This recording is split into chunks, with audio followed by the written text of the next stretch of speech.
ହଁ ଭାଇ କହୁନୁ କହ କ'ଣ କହୁଛୁ? ହଁ ବବୁଲୁ କିଛି ପଇସା ଦରକାର ଥିଲା ରେ, ଭାରି ଅସୁବିଧାରେ ଅଛି। ପଇସା ଦରକାର କେତେ ଟଙ୍କା? 2-3 ହଜାର ହେଲେ ହେଇଯିବ।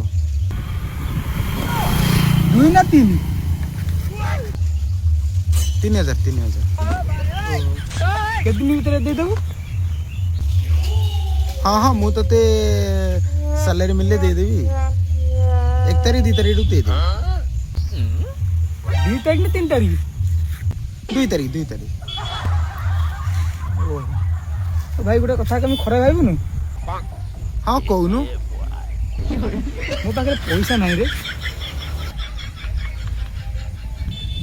ବୋକା ଛୁଆ ଦବୁନି ଯଦି ମନା କରିଦଉନୁ। ଏପ ଟାଇମ ପାସ୍ କରୁଛୁ ମୋ ସହିତ, ହେଲେ ପାଖରେ ଥିଲେ ବହେ ଖୋପିଥାନ୍ତି। କୋଉଦିନ ଶଳା ମତେ ଫୋନ मैं तारी को भाई ରାଗିଗଲା। डिप्रेशन